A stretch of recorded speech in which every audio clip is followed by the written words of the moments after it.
And apparently he's a very, very bad man. You're not allowed to be friends with Justice Thomas because apparently they're now accusing him, I'm not kidding you, of being like a Nazi. The reason is because this is what Nazis do. They make friends with Clarence Thomas. That Nazis, famous for loving black people. So if you own a piece of memorabilia from an evil regime in order to demonstrate to your children so that people remember for the future what that evil regime was, this means you're now a fan of that thing, according to Kevin Cruz. This is the actual thing they're going for.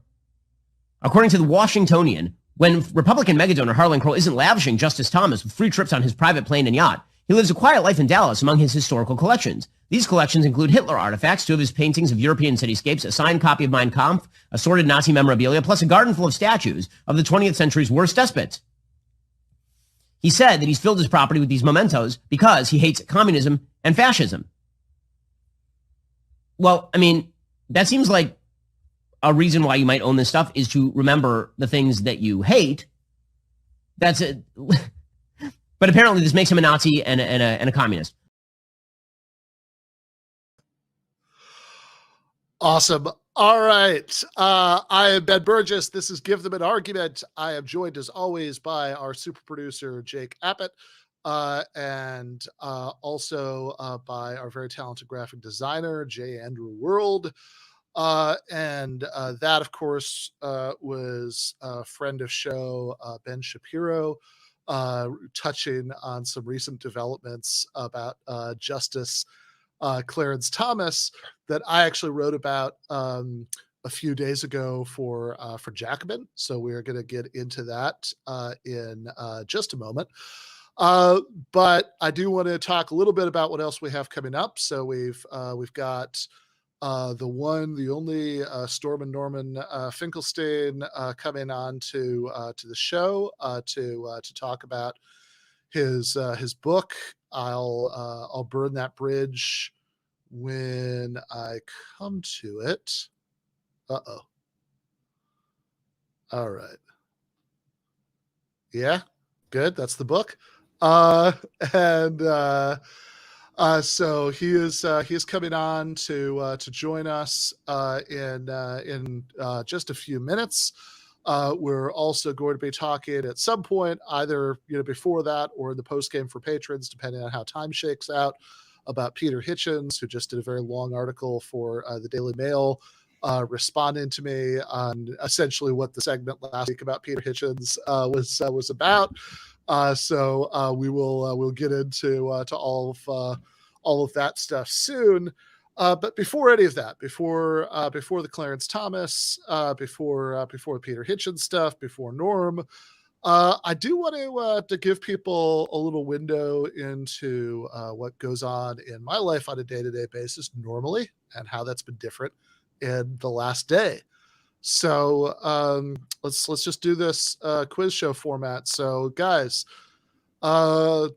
like, generally speaking, day in the life of your intrepid host, like what do I just on a normal Tuesday, what do I spend most of my day doing? If you had to guess.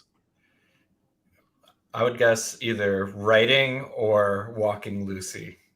Yeah, I mean, those are both definitely things that happen a lot, but but I would say on a typical day, when I'm trying to plan all that out, I get up, sure, let Lucy out to pee for sure, and then think about what's the deadlines for articles, then when I could possibly work on them to meet them. But then usually nothing happens for a while, because after breakfast and whatever, almost immediately I'm doing Zoom meetings with students in my online classes for Rutgers, because I spend quite a bit of time doing this. The stuff for the classes that I teach for Rutgers, there's a lot of like probability theory and stuff. It's technical enough that if you're going to do it online, I feel like you need to spend a lot of time like kind of meeting with students and talking them through it. And so in a typical day, there's like at least a couple hours of those meetings, but not today. So I think we have a clip on why not today. Oh yes, and I guess I failed that pop quiz, Professor Burgess, and what you do on a typical day. Yeah, this is important. So yeah. Just to set it up, I was trying to show that it's kind of a fun time out there. So let's check out the clip. Corporation.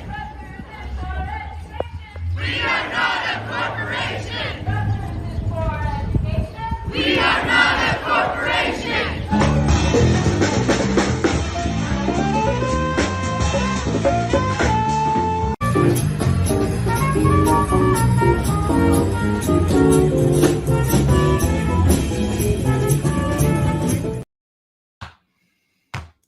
Yeah, so this has been a very long time coming. It's like a little bit like the the war in Ukraine that last year, that it's like by the time it happened, there was like a month of people being like, yeah, it's probably not going to happen, right? But it's been like a few weeks since the strike authorization vote, which was very successful. There was over, I think like 80% participation among the three, unions representing all the faculty, and 94% yes for going on, authorizing going on strike if we had to. And it's been like, the contract negotiations have been going on for like a year. It's ridiculous. And all of the stuff that is being negotiated about has been going on for, at least in my experience, 7 years. Because I started teaching at Rutgers in January 2016, and we then, I don't know, a month or so of showing up there, talked to a union organizer, got me to sign, to sign up, for the union. And I think back to that conversation in my office about that. And then, from 2017 to 2019, when, I was still living in New Jersey for 2 years, I was on like the, it was a very low level union boss. I was on the board that ran the part-time lectures local at Rutgers, low level elected leadership position. And so, I was like constantly in meetings where we were talking about contract negotiations. And then in the few years since I've no longer been physically living in New Jersey, there's still been several semesters that I've been teaching adjunct classes for Rutgers online, and still keeping up with union stuff there. And basically the sort of core of the issue is very unchanged. There's a segment that I actually did with Michael Brooks about this in 2019 that, maybe we'll play in the post game. But it's called Adjunct Professors and the Uberization of Higher Education, and on the Michael Brooks show. And that is almost a 4-year-old segment, and almost nothing that I was talking about has changed in a fundamental way in those 4 years since we did the segment, just as it did in the 3 years before that. I have an article about it that's I think probably going to come out in Jacobin tomorrow. If they run with the original headline, it's just why I'm on strike at Rutgers. But essentially, because I know it's easy to sort of like, okay, sure, if you're a lefty, all kind of labor militancy is good, but like also like, you might think, okay, it's like, I don't know, what are you just basically talking about college professors, like what's the, like kind of what's the big deal here? And I think that there is like a trend, there are a lot of different issues here, and this is just one of them because it's one that I'm very focused on, because it's certainly like relevant to my own experience at Rutgers. But just to give you some idea, like the time, obviously at this point, I'm doing a lot of other things besides teaching at Rutgers. I will say those 2 classes at Rutgers, going on strike is not trivial for me. It's that's still a very large portion of my income. If you guys think, people out there who think that like podcasting and freelance writing are like roots to great wealth, it's sadly not so much. But but when I was doing nothing but adjunct at Rutgers, when that was my only job, in like 2016, 17, 18, 19, every semester, and this is like not some special thing with me, this is a very typical adjunct experience. I would, if it was either, I would teach 2 classes in the spring, in the fall, and 3 in the spring, or else 3 in the fall and 2 in the spring. And the reason for that is that if I went over 5 classes between fall and spring, summer classes and winter interest, like winter mini session classes didn't count for this. But if I went over 5 classes between winter and spring, or fall and spring, then they would be contractually required to reclassify me as full-time and give me a massive salary increase and also healthcare, which adjuncts don't get. So it was always one class below the limit, right? Which is the way that many adjuncts have spent many, many years, right? That it's like always one class below the limit from where they contractually have to pay you way more money and give you health insurance and job security, because even if you're an NTT and non-tenure track full-time faculty member, you have more of that, certainly compared to adjuncts, and so on and so forth. And so one of the core demands that the union has been making, at least since I got involved in 2016, is equal pay for equal work. If you're a tenure track professor, fair enough. You're doing research and serving on committees and all that stuff, and your salary reflects that extra work. But if you're teaching 5/6 of the teaching load of a full-time non-tenure track professor who isn't doing any of that other stuff, you should get, 5/6 of their income. And if you're doing half, you should get half of it, and so on and so forth, which obviously the university has no interest in doing, because that would their business model right now is based very much on having this low paid, very precarious and desperate labor force. The increasingly small percentage of people who are in that tenure track stream, fine, they could get the better deal, and even NTTs, but they rely on having this very large proportion of the faculty doing this, and this is obviously a trend in American higher education as a whole, and it's obviously also part of a lot of much larger trends in American society. That think about the difference between the classic cab driver who has a full-time job and the company owns the car, so they have to repair it if something goes wrong, and they have a retirement plan and all that stuff, with an Uber driver who's could get kicked off of the app whatever. That's the that's the distinction, right? This is just the academic version of the distinction. So I actually think there is something important at stake here, and just to decide to kind of go back. We're going to talk about all the fun stuff about Clarence Thomas and all this stuff in 90 seconds, but just to kind of do the eat your fruits and vegetables of GTAA, right? The sort of stuff we're banging on about all the time, everything else that's wrong with American society, politics, all of that stuff is downstream of not having an organized working class. And having people be increasingly in these weird precarious positions with very little protections, and et cetera, gonna be talking about cancel culture, I assume, with Norm. That's something that that's something you don't have to worry about if you have job security, right?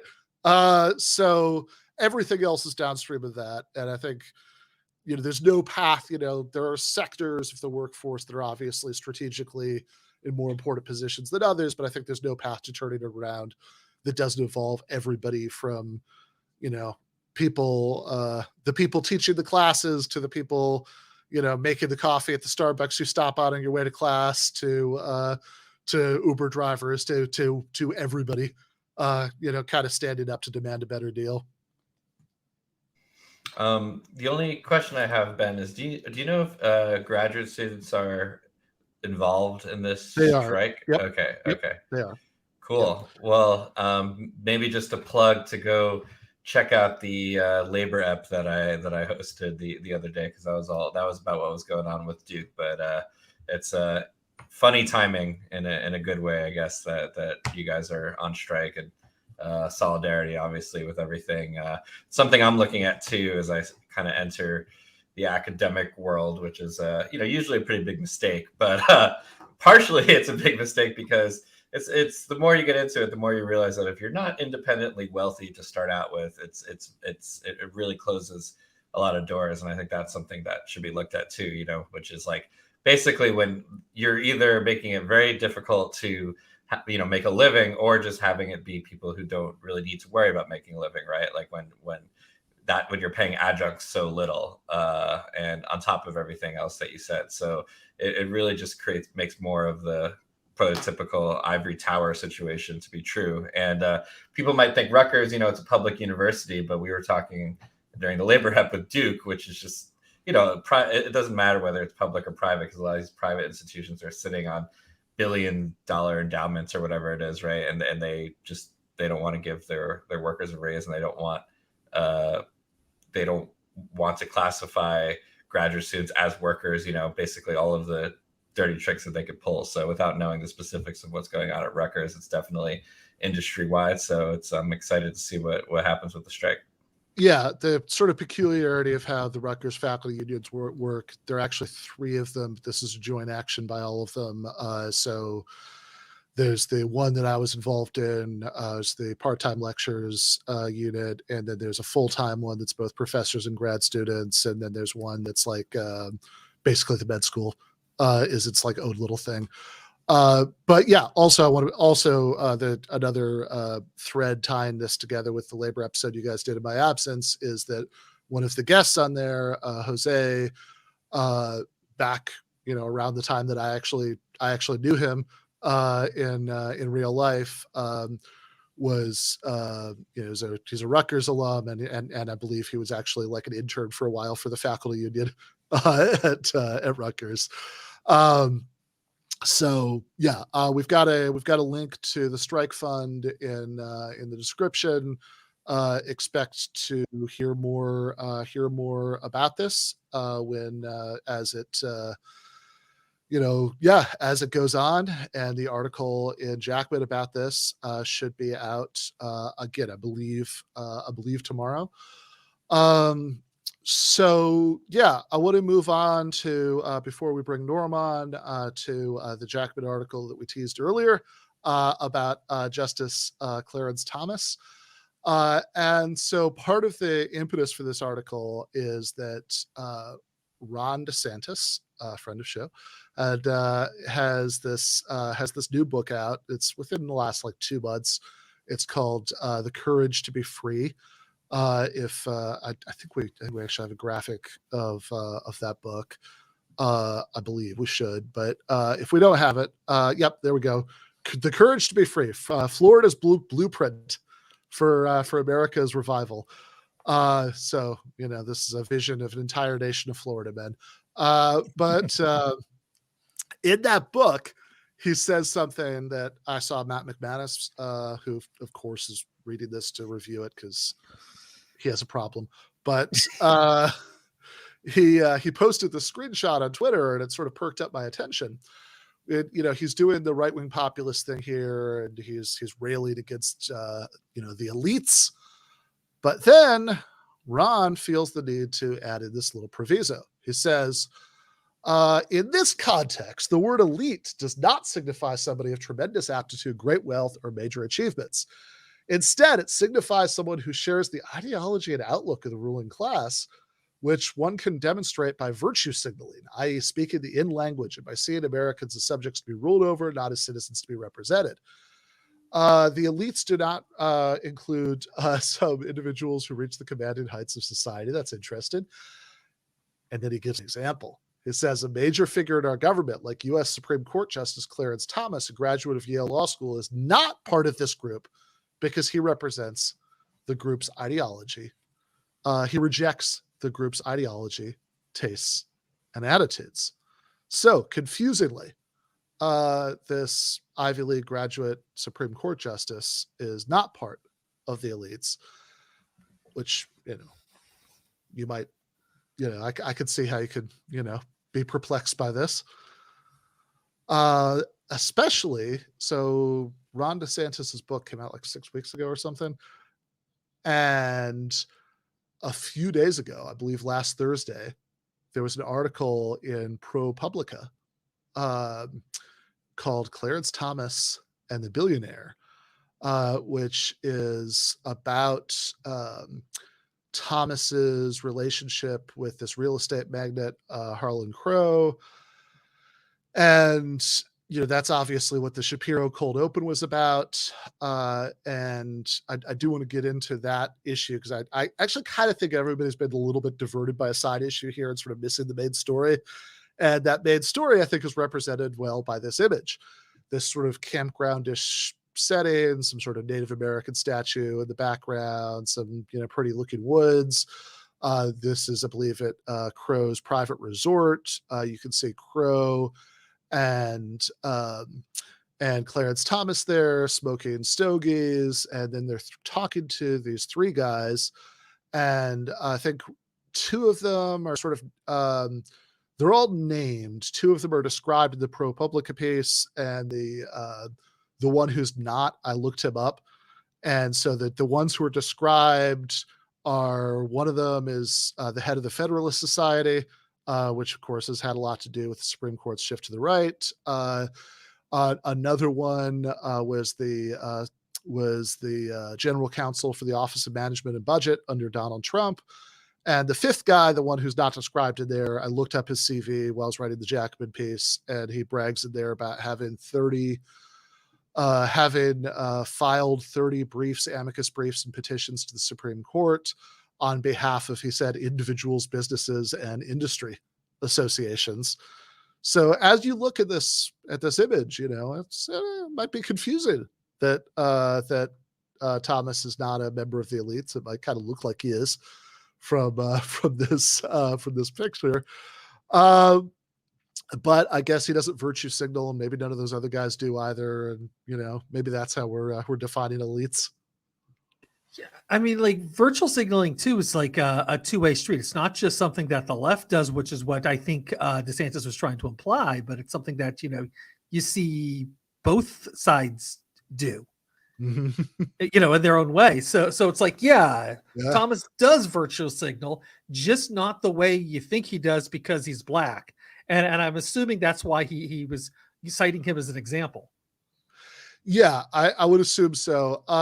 So I would say that the place where it seems to me that like, I think a lot of the online discussion about this especially has gotten distracted, sort of as if by a shiny object in the periphery of its collective vision, is by this detail that emerged from all this about Crow like collecting Nazi memorabilia and having this like at this resort. I assume it's at the resort anyway. The resort is what's described in the ProPublica piece, and they talk about how it's got like a full-size replica of Hagrid's cabin from Harry Potter for some reason, and there's like a 1950s style soda fountain with like staff making milkshakes, and there's a lot of weird shit at here, and as part of the whole deal, there's like this garden of evil or something it's called, which is like has statues of dictators from the 20th century, so like Hitler, Stalin, Mao, people like that. And it's a weird thing to do, and I don't know that I totally buy the like sort of, well, it's to remind myself of how evil it is, so like never gigs. That's not really typically how that works, but like, and he does have a few like other things too, like a signed Mein Kampf copy, I think, and just we don't know. I'm not saying we know why he has it. I just think the right has gone so hard on this, like, oh yeah, it's all because he thinks it's so evil and he has no aesthetic interest in it. You know what I mean? Yeah, exactly. Like, and it is actually really funny also on this point about the elites to see all of these conservative commentators lining up to be like, oh, I've hung out in the Garden of Evil 20 times, like, I was like, okay, that's interesting. Like, and the thing is, I genuinely don't think that Harlan Crow's a Nazi. I mean, I guess stranger things have happened, but I mean, that would not be my guess, right? Like, I don't think he's a Nazi. That's not the point. I also don't think it's anything quite as high-minded as that. I think he just thinks it's like some cool, weird, evil shit, and that he's like kind of fascinated by it, right? It's like the guy, the dad in American Beauty, with the Nazi plate. Right. Just a dark allure. Yeah, exactly. That'd be my guess. But it's also it's the thing that happens, I think, sometimes you see in sort of cycles of online outrage where people kind of get fixated on the most lurid detail, and that, like, I don't know. I mean, this is not a one-to-one comparison, but it's like, look, I don't know if Jeffrey Epstein really killed himself or not, but I'm like a little bit less interested in that than I am in the fact that like all of these like ultra powerful people were like flying around with him on the Lolita Express, and like, as far as I could tell, none of them have even had to like spend an afternoon asking hard questions in an FBI office. That's the sort of that's the thing that we know is true, right? Like that's sort of like more interesting to me than it's like than the fact that that is sort of question mark about like, was did he really commit suicide? And similarly, I think the fact that like all the stuff we just recited about the ProPublica piece is kind of astonishing in and of itself, right? I mean, that they actually have that portrait that we're just looking at. I mean, that's a portrait that's hanging at like the resort. Like it just kind of could not be more cartoonishly blatant, right? That's like, hey, here are all of my like plutocrat and powerful friends, hanging out and smoking cigars, and like decided, like I really want to know what the conversation, like what the conversations were about, boring shit, like not Hitler stuff, but like, taxes and deregulation and things like that like plutocrats actually spend their time talking about and thinking about. All right, you guys have anything else on this? I know I've been working on my sculptures of Ben Shapiro for my Garden of Evil. So, next time you come by my house, it should be ready. And I'm looking forward to showing that off. Awesome. All right. Well, I think I will see you guys in the post game, and we are going to bring on Norman. How are you doing? I'm fine. Thank you for having me. Yeah, my pleasure. So this is first time on the show. Excited to talk to you. And we're talking about this book. I'll burn that bridge when I get to it. Do you want to just kind of start us off talking about a little bit about what led you to write it? Most of my writing has been on other subjects, the Israel-Palestine conflict, aspects of the Nazi Holocaust. And I wrote a book on Gandhi. I would say the main impetus was in the last few years, beginning in 2016. I was involved with the Bernie Sanders candidacy. Then I was probably the only one over 30 who was attending the George Floyd demonstrations. Not because I'm some sort of saint, simply because you might recall that the George Floyd demonstrations unfolded during the height of the COVID epidemic. Mm-hmm. And people in my age cohort, really anyone over 30, didn't want to be in crowds. I didn't want to miss the opportunity to participate in something which seemed politically significant. So I ventured into the demonstrations. And between the Bernie Sanders candidacy and the George Floyd demonstrations, it was hard not to notice that something significant, unprecedented in my lifetime, was happening. The Bernie Sanders candidacy was the first class struggle mass movement since probably the 1930s, which is to say, a candidate was grounding his campaign in very specific, clear, lucid class issues, and very explicitly targeting what came to be called after the Occupy movement, targeting the 1%. Mm-hmm. He managed to cobble together a platform of not an excessive number of planks, 4 or 5 focus planks: Medicare for all, abolish student debt, abolish college tuition, Green New Deal, jobs program, and investment in public infrastructure. That was the essence of his campaign. And in the course of that campaign, he targeted in explicit terms the 1%, naming them, naming Big Pharma, naming Goldman Sachs, calling Wall Street, Big Pharma, a gang of crooks, a bunch of crooks, as he liked to say. That was something new for, at any rate, my generation.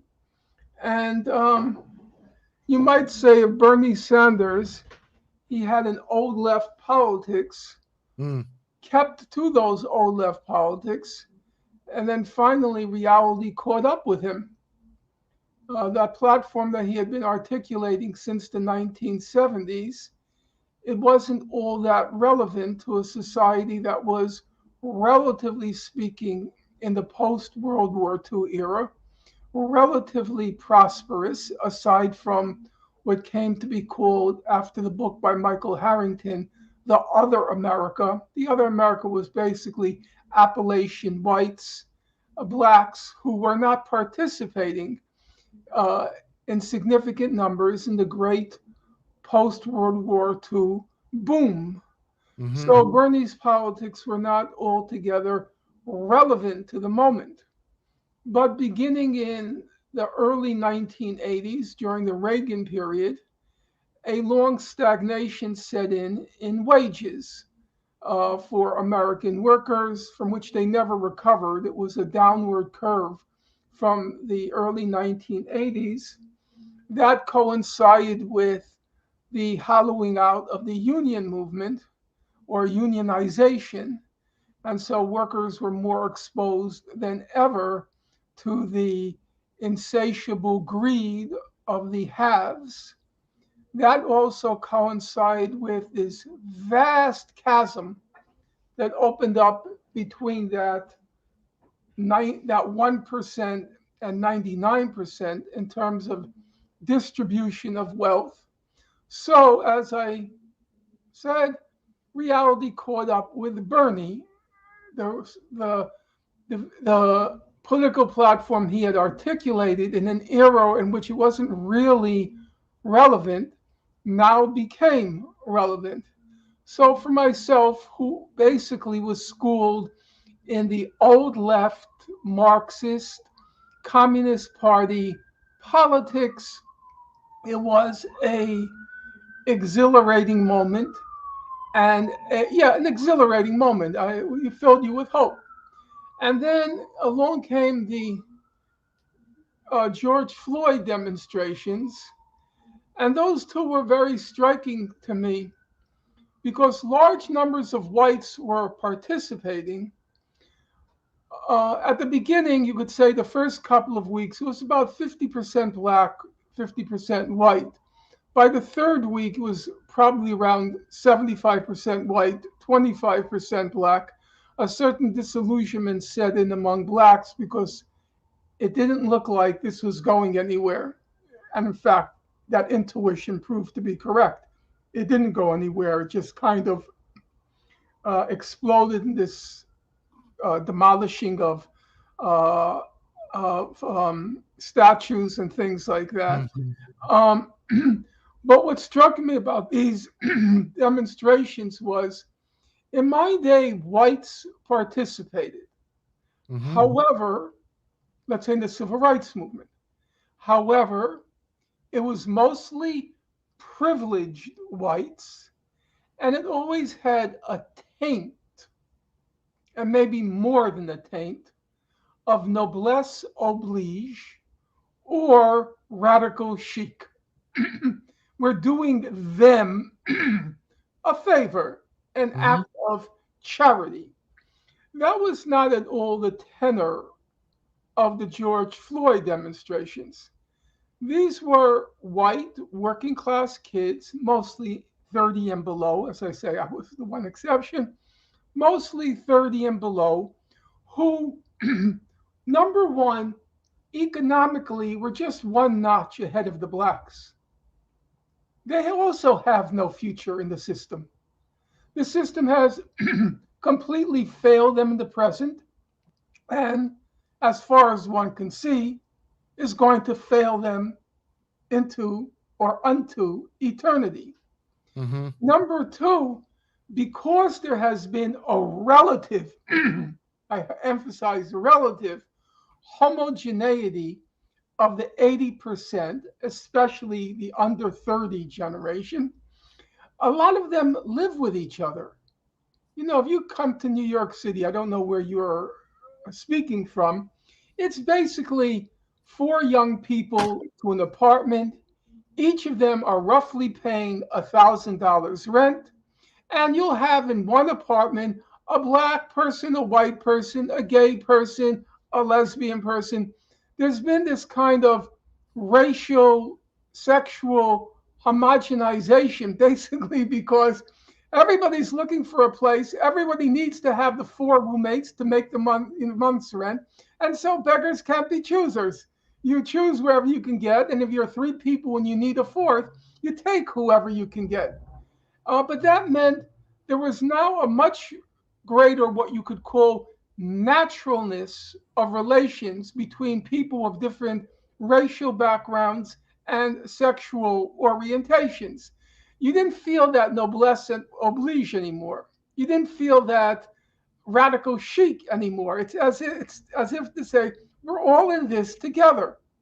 So there was, yes, it's true, the stimulus was the George Floyd outrage.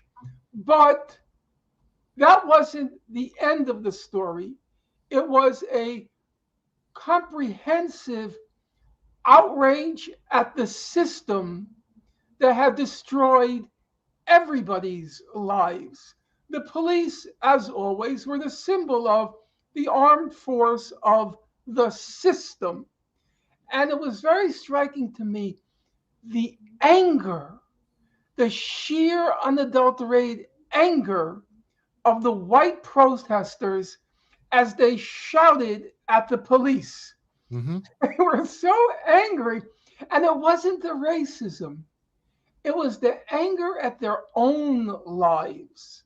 The fact that they, meaning the white protesters, had no future in this system either. And yes, this system is fucking up black people, but to a slightly lesser degree, it's fucking up white people too. So to me, those were very hopeful developments, but that's half the story. The other half of the story was this phenomenon called identity politics, wokeness, which had, so far as I could observe, no connection with the real lives of these real people. I teach these students. I teach at City University. It's a public university. Does anybody there care about pronouns? I've had about 300 students in the last 3 years. How many have asked me, raised any issue in emails or after class about pronouns? 2. I can tell you literally 2. That's it. These students, they have, so to speak, bigger fish to fry. They have to pay the rent. They're keeping down usually 1 or 2 jobs. They have huge family responsibilities, especially during the COVID time. A grandparent got COVID, a father got COVID, you know. They have huge responsibilities. And as Brianna Joy Gray pointed out to me, when I did an interview with her, she pointed out that Bernie, she said it with a certain amount of pride, rightfully so, She said Bernie won every demographic under 30. He won every demographic under 30 because those planks of his platform, which incidentally didn't include pronouns, those planks of his platform resonated with the people, either who were in the Bernie campaign or later in the George Floyd demonstrations. And so it was for me quite revealing how removed and remote this identity politics wokeness agenda was from what was basically a class struggle platform. And secondly, it wasn't as if the wokeness, the identity politics was neutral, indifferent, or in a separate compartment. The identity politics was called out with the explicit task of derailing the Bernie candidacy, alleging, as Ta-Nehisi Coates put it, that Bernie was weak on the reparations question, alleging that Bernie was weak, as Angela Davis put it, on the race question, demanding, as Whoopi Goldberg put it on The View, "Why aren't you getting out of the race already?" she snarled at him. Or Kimberly Miss Intersectionality Crenshaw saying that the real action is not with these old white Jewish schmucks like Bernie. It was the corporations. They were the really cutting edge, woke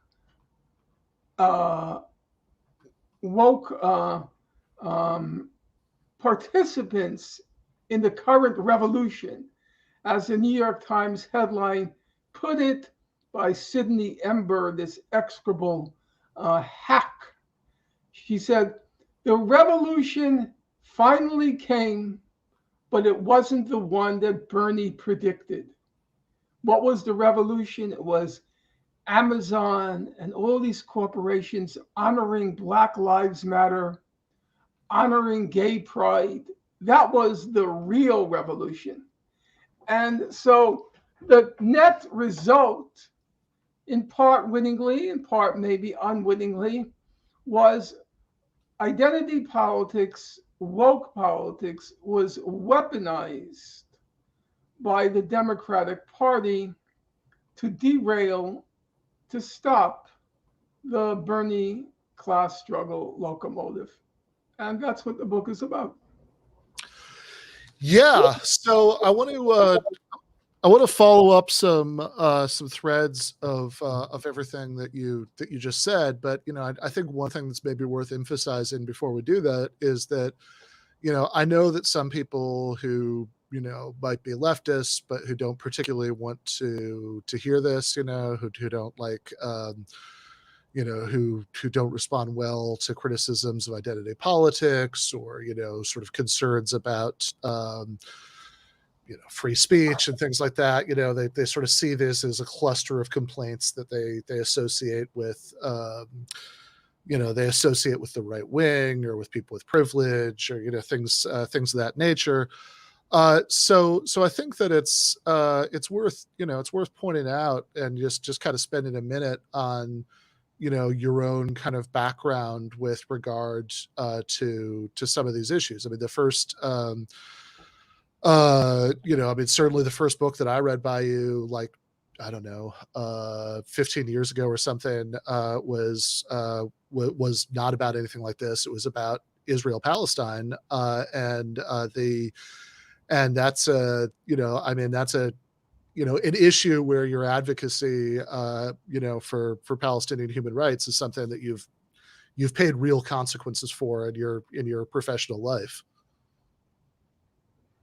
Well, I've spent quite a lot of time in my criticism of the current so-called left or so-called radical politics. I don't consider it left and radical at all. I've made that clear. I think it's just being instrumentalized by the Democratic Party for various reasons, but we'll leave that aside. One of the things I've said repeatedly is that for me, a hallmark of being a person of the left is inevitably you make sacrifices. Part of being a leftist meant it's not going to be a joyride, that you have to be willing to pay a price. Two figures I write about at some length in the book, W.E.B. Du Bois, Paul Robeson, two of my heroes growing up, more Paul Robeson than W.E.B. Du Bois. Each of them had, as the song goes, the whole world in their hands. W.E.B. Du Bois was the first Black PhD from Harvard College. His doctoral dissertation was the first volume published as in the series Harvard Historical Studies. His was the first on the African slave trade. He was a very formidable scholar. I won't call him a Black scholar. He was a formidable scholar. No qualification. His range of knowledge, the gamut of his knowledge, very impressive. He not only studied at Harvard, which was kind of a backwater in terms of European universities, he then went over and studied with the best in Germany, and Germany was the place to go. He studied under the great late 19th century historian von Treitschke, and he had a first-class education. Even in the natural sciences, he did very well. I looked closely at his grades. I was curious. Even in school, in things like biology, he did very well. And he could have had an easy life. He could have had an easy life, but he stood by his principles. When he turned 80, because of his refusal to denounce the Soviet Union, this man who conducted himself with a lot of personal dignity, you could not call him anything except, nobody could call him anything except Dr. Du Bois. He demanded that. Dr. Du Bois. And you can imagine how mortifying an experience it was when Dr. Du Bois found himself in handcuffs going to the courthouse. And then he ended up, as you perhaps know, he ended up in exile in Ghana. Actually, these are all things I always have to say you're too young to remember, because I am much older and I can't assume you would know these things. He died the night before the March on Washington. He died the night before the March on Washington, and they commemorated it at the march that Dr. Du Bois had passed the night before. So he was willing to pay the price. And when you read his last autobiography, he wrote 3 autobiographies. He didn't think he would live that long. I mean, he lived into his 90s, which was very unusual back then. Back then, people who died was not unusual at all for people to die in their late 60s. You'd see obituaries, dead 68. That was common. That's been obviously a huge leap in life expectancy. In any event, when you read that last autobiography, it's a painful read, because he describes at the end how everyone abandoned him. Once the government came down hard on him, he said at his annual birthday celebration, no Black college president would show up. No one in the world, in the Black world of arts and letters, would show up. And you could see the bitterness, or I should say you could feel the bitterness. Paul Robeson, after Franklin Delano Roosevelt, he was regarded as the most famous American in the world.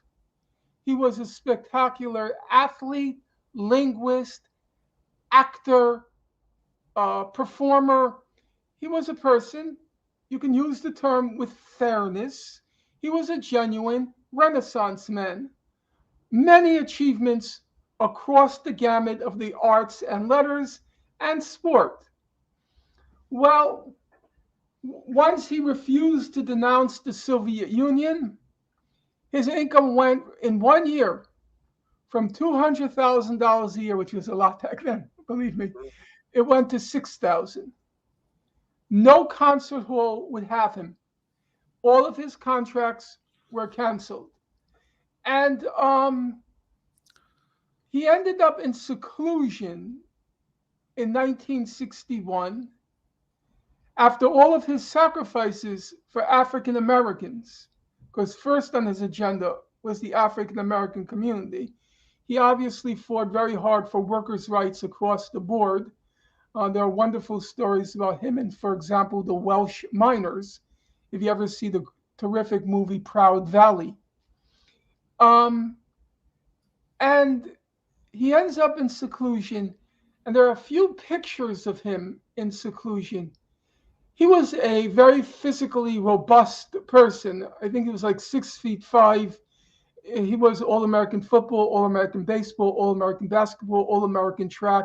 He won 14 varsity letters. He was also a great boxer. So he was physically very robust. But when you see him in seclusion, the occasional picture, it's as if his whole body had caved in. It's such a startling sight to behold. So why do I go on this long old man's digression? Because that's what it meant for us to be a leftist. We read the stories of Lenin, Rosa Luxemburg.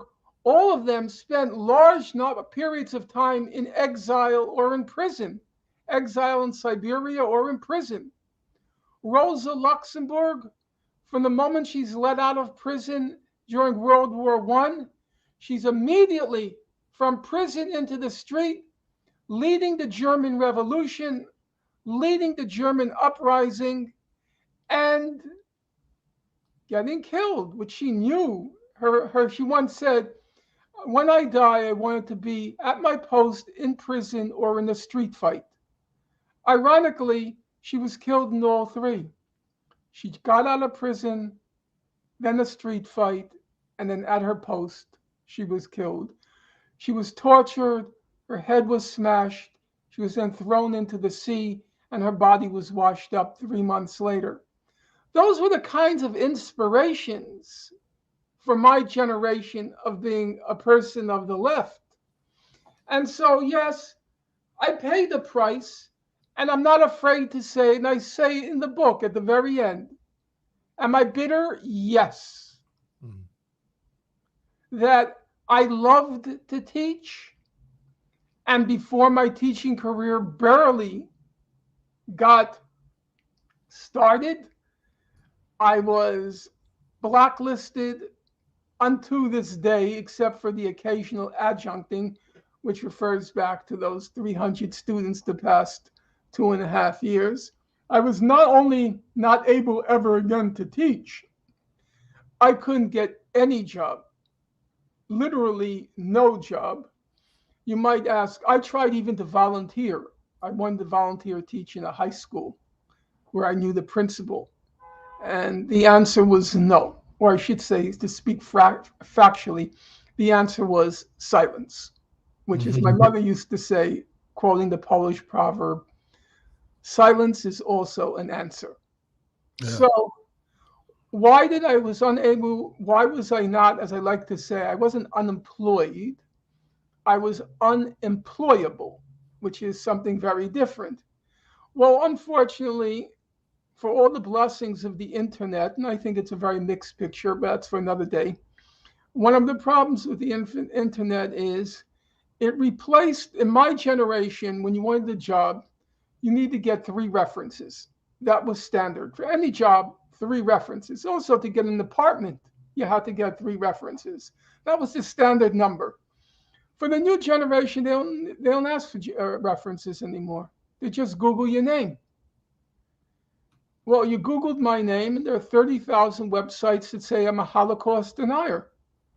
There are another 50,000 websites that say I'm a terrorism supporter. Well, is any administrator, even the one sympathetic to me, going to take a chance on me for anything?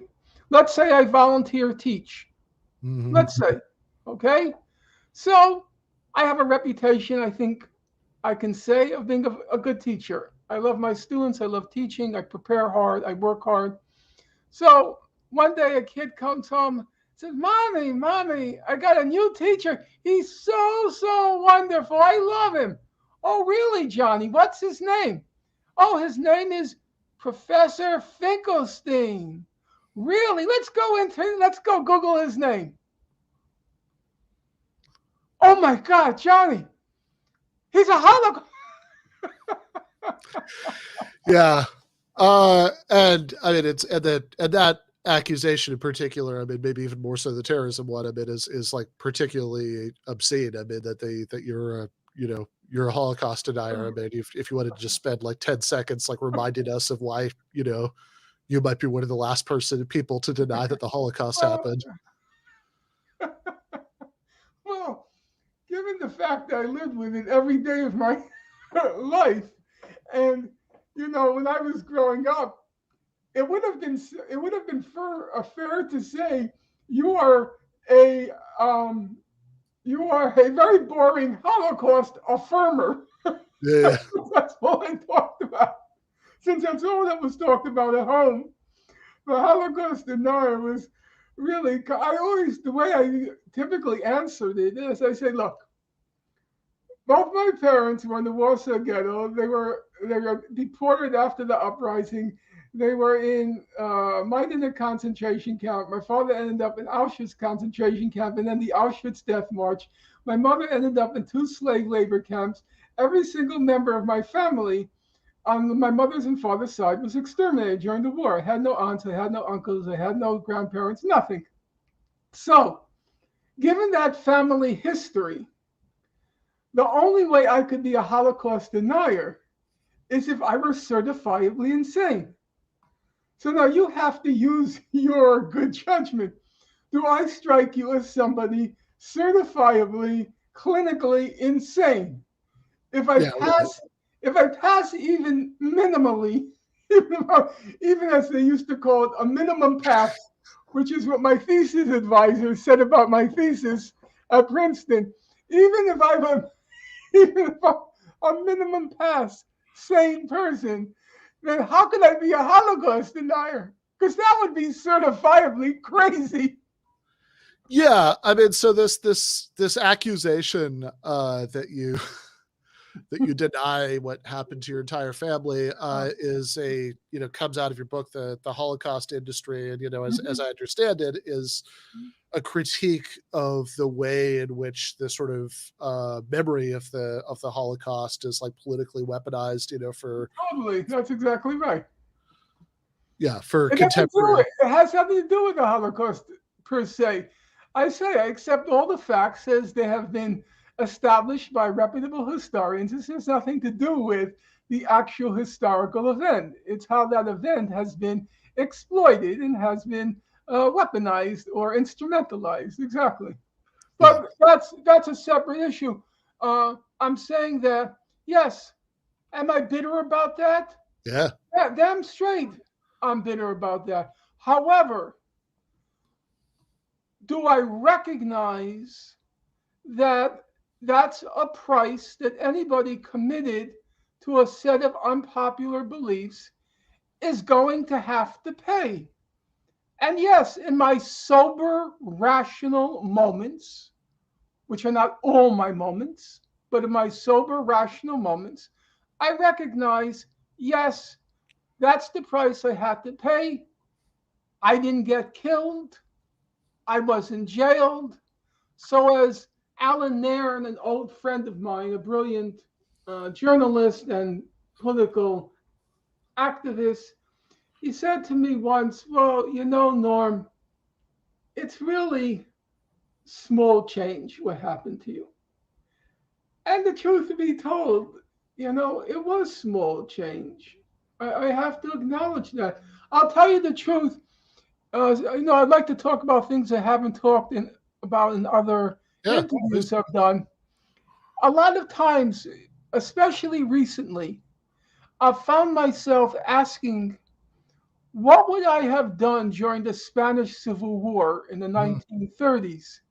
3,000 Americans, 3,000 volunteered to fight in Spain on behalf of the Spanish Republic. Of those 3,000, half were killed. Excuse me. Of those 3,000, 2/3 were killed. Of those 3,000, half were Jewish. yeah, So I would have easily fallen into that half, a person of the left. And if I had gone over, there was a 2/3 chance I would have gotten killed. sure. I had friends whose uncle, her name was Debbie Feller, her uncle, her father's brother, killed in the Spanish Civil War. I mean, these are people I grew up with because I knew mostly people on the left. So would I have had the courage to go over? I don't know. I have to be honest about that. I don't know. So I lost my whole professional life. Had I been living in the 1930s, there's a very high probability I would have lost my life. No qualification.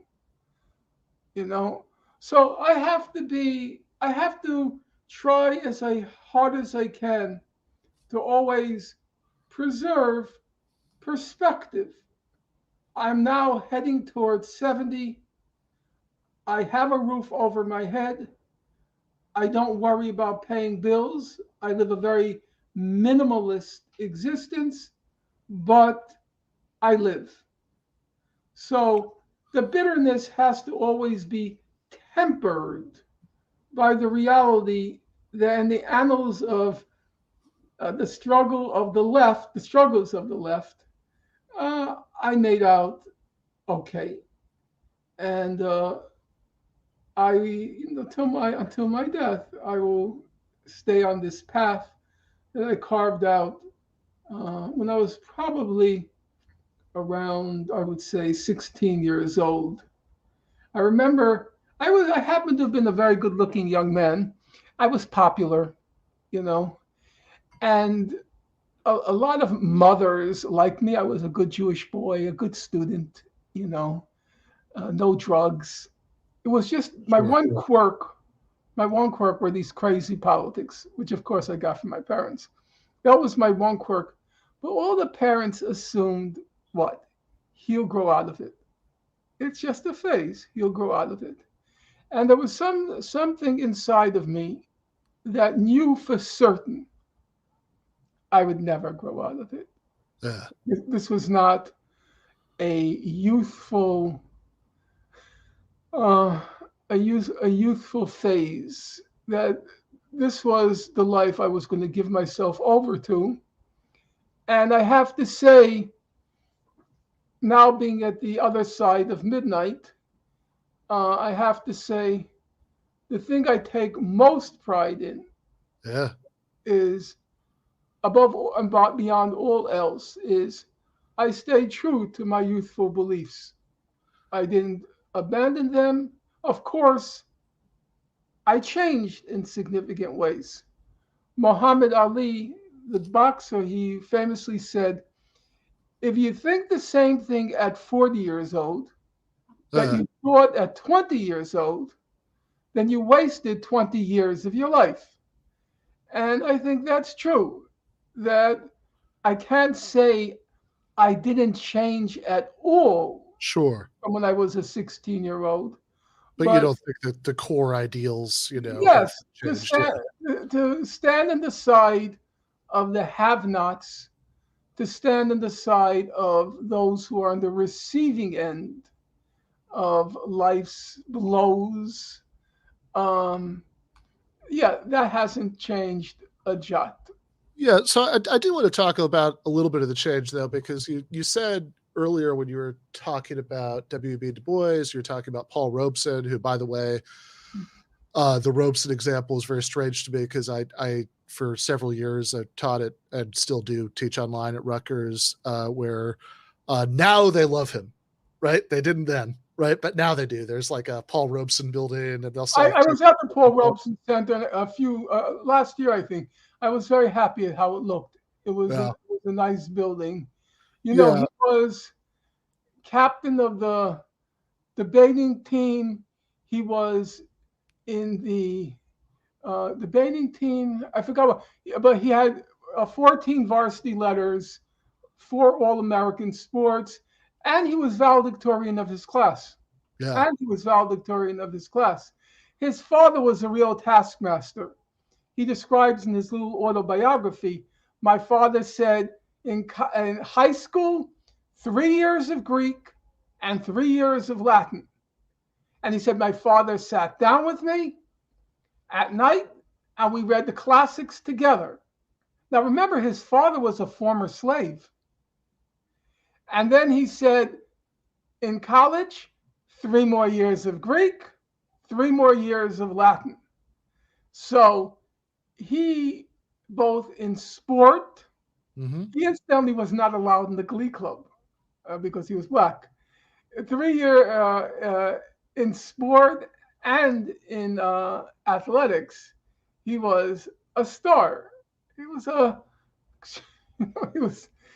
he was almost eerily gifted. Yes, there was hard application, but so when you're talking about him and W.B. Du Bois, you said, you mentioned that, like a lot of this the sort of persecution of both of these people was linked to the context of the Cold War and the sort of like global rivalry, between the U.S. and the Soviet Union.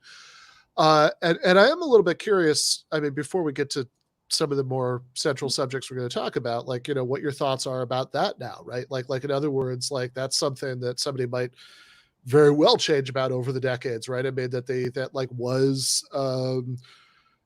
even if like you could admire some of these societies from a distance at the time, because they might seem like a representation of some socialist ideal, the Soviet Union or, Mao's China. I mean, they have a, like, is that, are those things that you would reevaluate now? I struggle with that every day.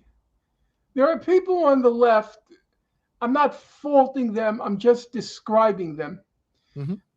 People who I deeply respect. I was very close to Paul Sweezy, the great American Marxist economist. And I knew quite a lot of personalities on the left. And one thing that struck me about them, and which was always a source of unease in me, was they always pushed forward, never looked backward. That is to say, they recognized quietly to themselves or among themselves, we made make a big mistake here. Did they focus on the mistake? Did they contemplate the mistake? Were they tortured and tormented by having made a mistake? No. They just went forward, I was never able to do that. Maybe because I'm not a sufficiently political person. I'm not sure. But what I know is I remain every day tormented and tortured by the mistakes I made and trying to calibrate the magnitude of the mistakes I made. When I asked Paul Sweezy, I don't know if you know him. Do you know who he is? I know who he is. I'm sure I don't know that much about him, but I know who he is. So he was the great American Marxist economist and probably the leading Marxist economist in the world. He studied at Harvard as an undergraduate, Harvard as a graduate, and he was the top student in his class. And his class included a lot of the superstars that we came to know, people like Paul Samuelson, Robert Heilbronner. They were all in the same class as Sweezy, but Sweezy was the top. He was the top student. In any event, when Stalin died, Sweezy wrote an editorial for Monthly Review, that was his periodical that he edited, and he said there can be no question that Stalin will go down in history as one of the great revolutionaries. Mm-hmm. Now, when I read that or read that in the 1970s, that was for me a very painful thing to read. And I once asked Paul, I was walking with him in the street, Mm-hmm. and I said to him, do you have any regrets about the positions you took and what history subsequently revealed, even to those who ignored all the evidence that was before them before the final verdict came in? And he just said to me very matter-of-factly, he said, Norm, you have to understand the times. That basically you didn't have that many options. That either you support the United States in the Cold War or you support the Soviet Union against what seemed to be at the time the attempts of the United States to dominate the world and to overturn the Soviet system. And for him, that was end of story. Mm-hmm. And then let's move on. Then, beginning in 1963, he's a very big supporter of the Cuban Revolution. Mm-hmm. He was very close to Che Guevara. And if you look at his major work of that period, it was called Monopoly Capital, which he wrote with Paul Baran. It's dedicated to Che. That's the dedication to Che. Mm-hmm. Well, then he kind of soured on the Cuban Revolution because it was no longer seeming to go in a radical direction. It came under a strong sway of the Soviet Union. And then Cuba disappears from Monthly Review. There's nothing on it anymore. He wrote 2 books on the Cuban Revolution, and then it's gone. Then he comes under the sway of the Chinese Revolution. And he's a big supporter of Mao Zedong, the Cultural Revolution, and so forth. Then in 1976, Mao passes from the scene, and his followers are very quickly what were called the Gang of Four. Mm-hmm. They are overthrown, and the whole Maoist idea is junked. And now, under Deng Xiaoping, China moves in a decidedly capitalist direction. China disappears from Monthly Review. Nothing about it anymore. And so, as I said, for folks like that who I deeply respected, it's always pushing forward, Mm-hmm. never looking backwards. Me, I'm always looking backwards. I'm still wondering, did I make, or how wrong was I? I know I made mistakes, but how wrong was I? I'm asking that every day. I ask that every day. And to be honest with you, I don't have a mind sufficiently capacious that I can weigh these things. There's no question in my mind, now I'm speaking for myself, Mm-hmm. there's no question in my mind the most stupendous event, political event of the 20th century, next to which nothing compares remotely, is the Chinese Revolution. Now, when I was growing up, the image of China in the first decade of the 20th century, the image of China, China was called, this was the expression they used, you can Google it, the sick man of Asia. That was China. It was called the sick man of Asia. And the 2 images of China were a Chinese coolie pulling a rickshaw of a British gentleman, back bent, pulling the rickshaw. And the second image of China was the massive famines. Right. That was China let's call it 1923. 2023, the image of China, the cutting edge of world capitalism. If the United States doesn't destroy it in the course of a war, it will be the dominant superpower in the world within probably 30 years. What connects China of 1923, the sick man of Asia, with China of 2023? Well, that to me is a very simple answer. It's a bridge, and the bridge has 3 letters on it. M-A-O, Mao, Mao Zedong. In 1923, China was just a notion. What do I mean? Because it was just a sack of potatoes. It was carved up between warlords and foreign imperialist powers, each of which had a little chunk of China. That was China. It wasn't China as it didn't exist except as a notion. What did Mao do?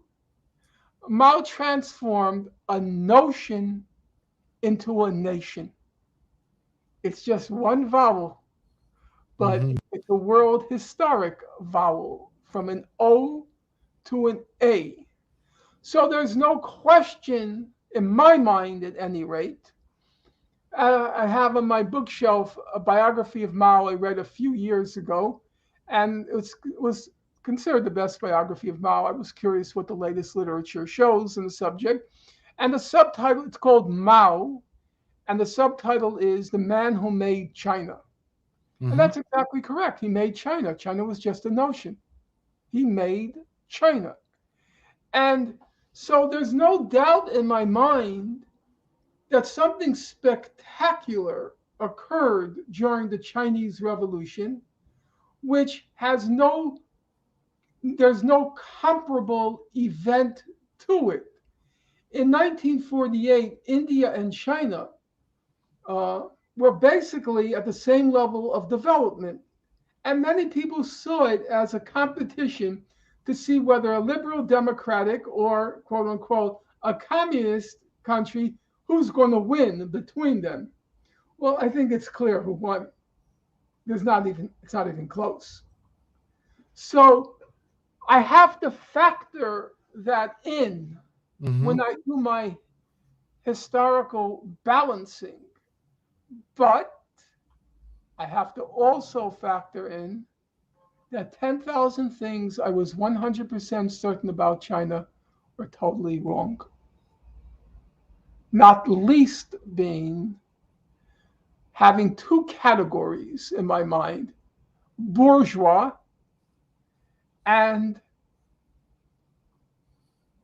proletarian, if we can use that word, which is to say, anything having to do with Mao and China was part and parcel of the proletarian revolution, which, as the posters in my room said, I had pictures of Chinese workers and peasants in these posters from China, and the caption read, socialism advances from victory to victory. That was, I had all those posters in my room. And I thought any criticism of China was fake, false, fabricated. We called it bourgeois or petty bourgeois. That was the delineation. You're either proletarian or bourgeois and petty bourgeois. Well, 10,000 things which I was certain were bourgeois and petty bourgeois, guess what? They turned out to be right. I was wrong. And I used to dismiss everybody who disagreed with me as, oh, you're just a bourgeois.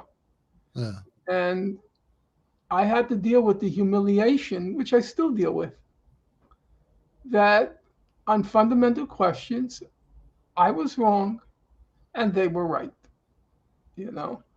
Well, so, I guess I do wonder, right? Because like going back to some of what you were saying about Sweezy, that like if the sort of perspective that you're quoting him saying is that you had 2 options, right? You could support the Soviet Union, you could support the United States. If that's if that is itself, and maybe you're kind of saying the same thing about China now, looking back on it, that's sort of that kind of you have to you're either with the revolution, right, or you're like a spreader of capitalist propaganda.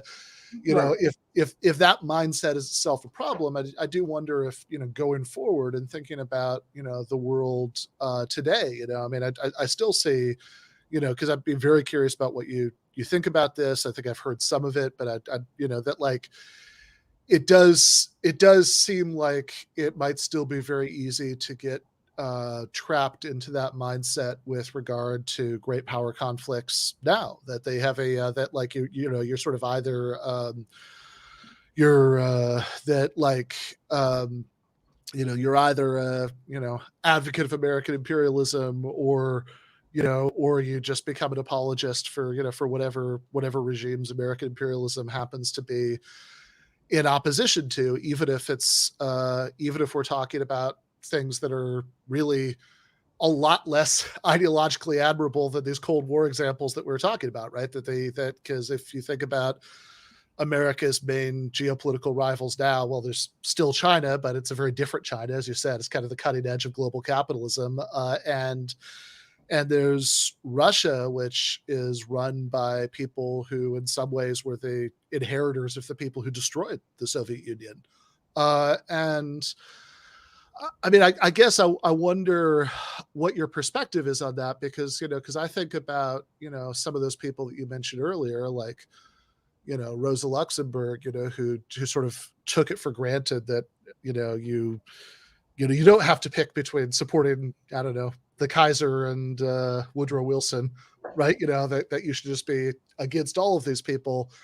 And so that's one perspective. But I mean, I've also, you know, I've heard comments from you about, you know, the war in Ukraine, certainly, that, you know, that make me wonder what your perspective is on that, right? Like, in other words, like, is it possible or desirable for the left to sort of keep an independent perspective that is opposed to escalating U.S. intervention in the world with all the horrible things that that's going to lead to, and so often has led to, but does so without sort of falling into, you know, sort of falling into support for whoever the U.S. happens to be in opposition to, if that question makes sense to you? Yeah, of course it makes sense to me, because I came from a generation where we, you know, it was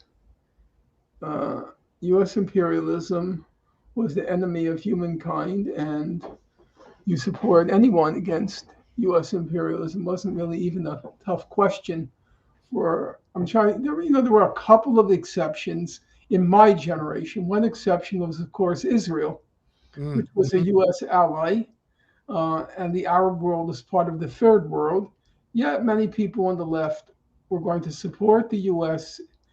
in regard to the state of Israel. That's changed quite a lot, but that was one exception. But in general, if you're a person of the left, you are going to be hypercritical of what was called, accurately in my opinion, U.S. imperialism. Now things have changed very dramatically. I would say this is the first time in my lifetime that there is no left critical of U.S. policy towards Ukraine, in the context of the war in Ukraine. When I say critical, I'm not saying necessarily condemnatory. I'm saying there is no criticism at all. There's not even on the large parts of the left, actually virtually the whole left, there are marginal exceptions. There is not even a willingness to hear out criticism. So to take the most obvious example, there would, of course, even among liberals, there would have been some congressional hearings in which a variety of witnesses would speak to the conflict at hand. So why hasn't the so-called left in Congress just called for a hearing on Ukraine? You don't have to agree with John Mearsheimer. You don't have to agree with Jeffrey Sachs. You don't have to agree with these eminently mainstream people. We're not talking about wild leftists in the wings. We're talking about solid mainstream people. Just a hearing. Just a hearing. No hearings. It's really, I never experienced something like this. I never thought was even, I never could conceive it. Nowadays, when I want to hear the latest dissenting opinions on Ukraine, I turn into this guy, Colonel McGregor, who's, I think, a pretty right-wing person, but very critical of the war in Ukraine. I listened to John Mearsheimer, who I count as a friend, but he would be the first to say he's quite conservative in his politics. He's a graduate of West Point. He's an advocate of what he calls realism in politics. This is not a wild-eyed leftist. He's a very nice guy, and he's been very kind and generous to me. But leftist, he's not. And Jeffrey Sachs is just a solid liberal. He has on his conscience that he destroyed the Soviet Union during the Yeltsin years, and probably has maybe 40 million corpses in his skeletons in his closet because of the advice he gave to Yeltsin, which Yeltsin dutifully followed.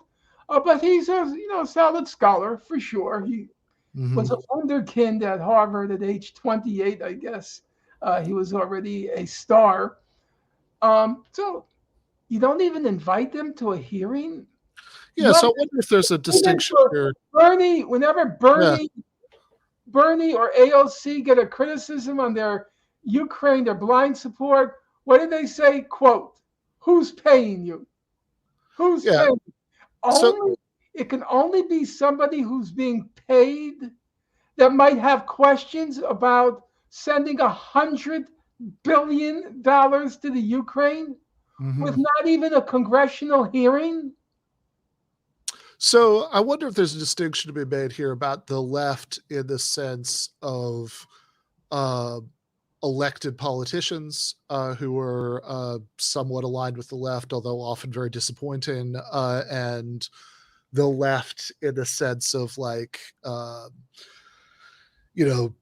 Jacobin magazine or Current Affairs or DSA even, as an organization, that they have because I do see a lot more criticism of Ukraine policy from those quarters, right? From people like Branko Marcetic, who writes all the time about it in Jacobin.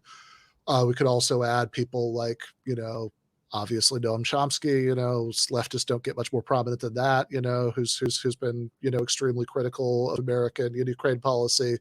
So it does seem like there are very critical voices on the left.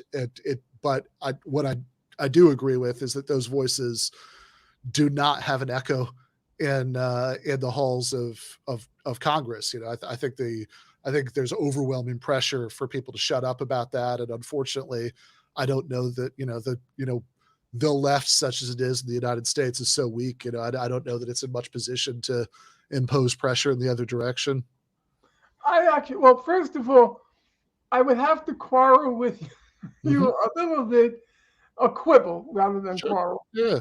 Quibble with you. Quibble. You named Branko Markovic and you mentioned Noam Chomsky. I would add Aaron Maté, and I would still say you can count them all on the fingers of one hand. I still think you can count them all on the fingers of one hand. That's not a great showing. The second point is, I'm not forcing people, coercing people, demanding of people that they agree with me. I recognize that people can agree to disagree on a certain range of issues. I do not think it's within reasonable grounds to quarrel with the fact that Russia for 30 years, since the era of Gorbachev, has constantly been stating, stop this NATO expansion.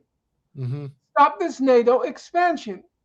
I thought that we were going to now create a confederation of Europe. What is with this NATO expansion? And that Russia has, for 30 years, tried to find a reasonable diplomatic resolution of the problems in Ukraine. Where people differ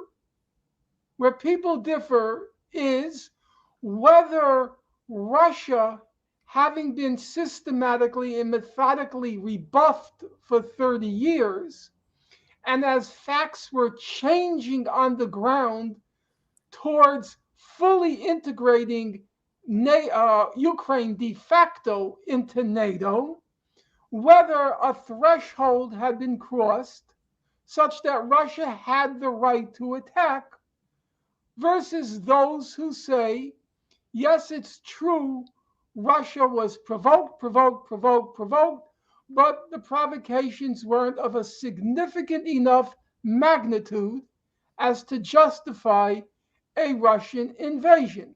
So there, I would say, between their position and my own, which is they had the right to attack, yes, I could say reasonable people can disagree. I have not written any of them off. However, you use the expression whether the people in Congress had sufficient heft, power, whatever you want to say.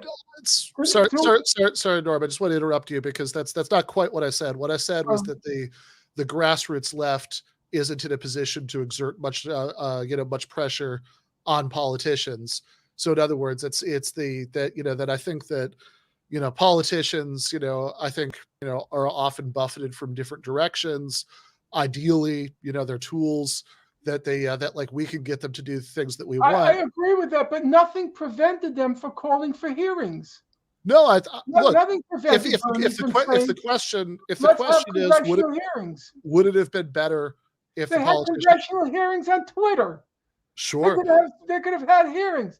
So if the question is, would it have been better if there were hearings? Then I agree with you. Where I would, I think, maybe not just quibble, but perhaps even quarrel, is on two questions I'd like to separate, right? Because I think there's one of them that we agree on and one of them we disagree on. So I think the one that we agree on is there a very big problem with United States policy toward the war in Ukraine? Was NATO expansion a bad idea? Is current U.S. policy not doing anything to do peace negotiations, but instead just pouring more and more money into the conflict? And sabotage peace does that make escalation to potentially terrifying levels more likely? All of that stuff, I think you and I agree on. I think that what we do disagree on is the justification question. In other words, that you could say that as a separate issue from whether U.S. policy towards Russia and Ukraine was justified, you could say, was Russia justified in invading Ukraine?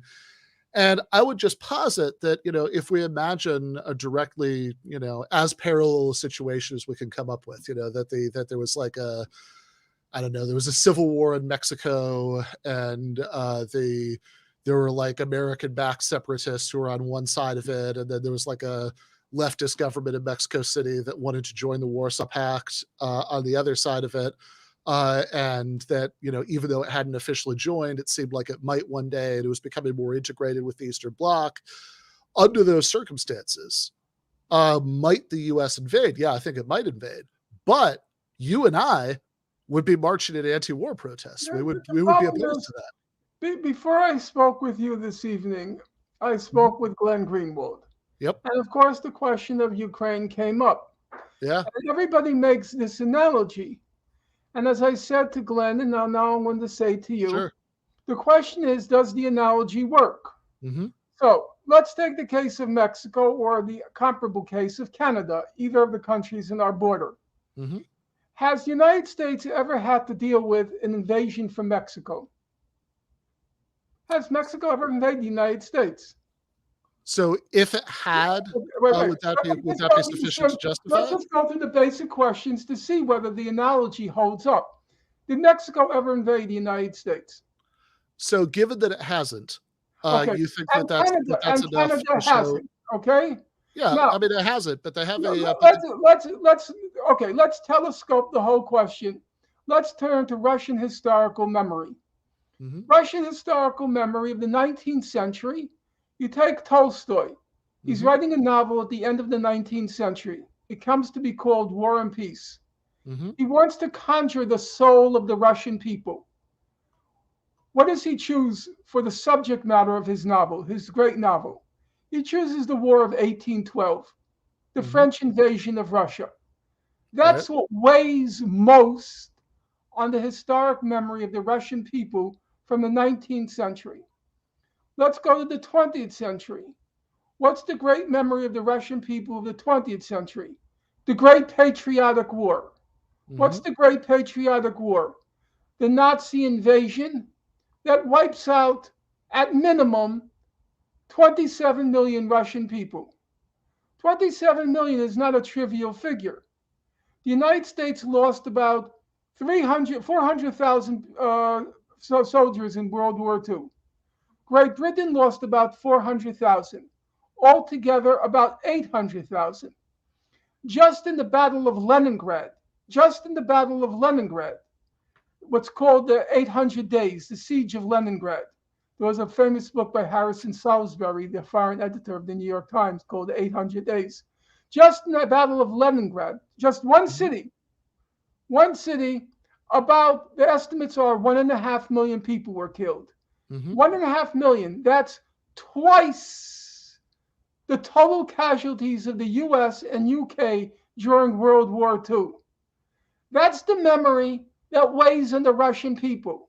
Now you might say, what do you know? The Russian people, what do you know? I'll tell you how I know. I'm pushing 70. Vladimir Putin is 70 years old. He's my age cohort. If time allows you, and if you want to, use it later in the broadcast, because I don't want to detain you now, you go to Wikipedia. You enter the name Vladimir Putin, and then they have it broken up into sections. And one section is called childhood. Okay? The whole childhood. Look at it yourself. Fortunately, your viewers can just check me after they hear my remarks. The whole childhood is about one thing. One thing. Relatives killed during World War II. That's it. About the father, about the mother, about the brother, about the sister. That's it. That's how they remember. That's how Putin remembers. And guess what? That's how I remember World War II. Because that's all, as I said to you already a half hour ago, that's all we talked about at home. That's the only memory. And so now, what do the Russian people see? What does the Russian government see? Not just Putin, the whole government. What do they see? They see a Ukraine which has an oversized Nazi presence in it, in the army and in the government. They like to call neo-Nazi. I don't know what neo-Nazi is. I know Nazi. They have an oversized Nazi presence in their armed forces, in their government. They see that this government, which came to power in a coup, which was backed by the United States, they see that government allied with a hostile military bloc. They see this hostile military bloc moving step by step, closer to the Russian border. And they see weapons being poured in, advisors being poured in. They see joint military exercises between the Ukrainian government and this hostile military bloc called NATO. And they see that it's only a matter of time before there are nuclear-tipped missiles within 5 minutes range of Moscow on their border. Now, why do I go through all this? Because I began by saying, I don't think your analogy with Mexico works, because I don't see any comparison between what the Russian people experienced in the 19th and then the 20th century and what Mexico experienced. Yes, Once in a while, the United States has invaded Mexico. That's true. And the United 2/3 of Mexico was annexed by the United States. That's true. That part, yes. But what does that have to do with comparing the threat of Mexico to the United States with the threat of NATO against Russia? I don't Well, think I mean, I think if that's a disqualified disanalogy, I think that the fact that Ukraine has never invaded Russia, would be disqualifying for a lot of the historical argument. I would also point out that if we're just sort of endorsing nationalist narratives based on historical memory, then Ukrainians too have been traumatized by the experience absolutely, by the experience of World War II, and so absolutely. you could equally say Totally agree.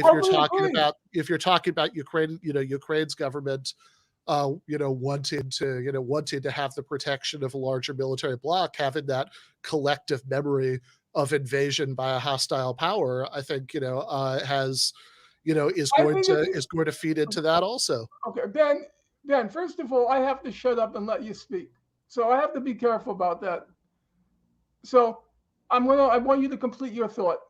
It's totally unfair for me to dominate. Is your thought complete? Well, the thought was just that they have that I don't think that the fact that there is a nationalist narrative that makes some internal sense here on one side, I don't think that's dispositive. I think there's actually a very similar national narrative on the other side of the war that makes a lot of sense internally, and I also think that the left should be skeptical of nationalist narratives in general. That I think that there's a value to maintaining an independent perspective, and especially when we're talking about a war that is, let's remember, launched by the handpicked successor of the people who destroyed the Soviet Union and imposed all of that shock therapy that you're talking about, that involves massive death by working class Russians who are drafted, in many cases trying to flee to other countries to avoid being drafted to fight in the war. I think that the mere fact that there's a sort of internally coherent nationalist narrative that on some level is historically understandable. I mean, I think that's true of a lot of national wars, oftentimes on multiple sides. I don't think, and this is the last thing I'll say on this and throw to you to kind of have the last word, and then I want to touch on a couple of other subjects before our time together ends, right? I don't think that that's enough to justify, to think that launching the war is justified. Okay, Ben. First of all, I recoil at the word narrative. I've never liked that word because it's as if to say, well, there's a Jewish narrative to the Nazi Holocaust and there's a Nazi narrative to the Nazi Holocaust. Well, let's explore that. I mean, you were just talking about the weaponization of the memory of the Holocaust, that they have saying, look at what happened to us before, look at the traumatic event, never again is so often used to justify Israel's crimes. I mean, I'm going to beg you, even though I've hogged the show, I'm going to beg you to just hear me out. Sure. 27 million people killed is not a narrative. That's a historical fact. Now, the number may be a little more, it may be a little less, it may be a little more, but nobody quarrels with the order of magnitude that we're talking about, somewhere in the area of 27 million people. Now, Ukraine has its corpses. And I have to acknowledge that. I don't agree it was a genocide, but something horrible happened during the 1930s in the Ukraine. I'm not going to dispute that. I'm not going to quarrel with it. The basic facts, as I say, it's not a narrative. It's a fact. Large numbers of people were killed. Whether it was 8 million or 1 million, I don't know. And I'm not saying that because I'm being glib. I've just not studied it closely enough to pass a judgment. We could just say large enough that it's a national trauma. No question in my mind about that. But Ukraine got its independence in 1991 or 1990 and 91. I can't remember right now. So if the former Soviet Union denied Ukraine its right to independence, I would say that's a real problem. They suffered enough they have the right to their self-determination and their independence. They got their independence. So I'm respecting both historical facts. I won't call them narratives. I detest that word. I'm respecting, honoring, acknowledging, and not conceding, acknowledging both historical facts of what happened to Russia during the Soviet Union during World War II, and also what happened in Ukraine in the 1930s due to policies by Stalin. In my opinion, they weren't genocidal. The fact of the matter is that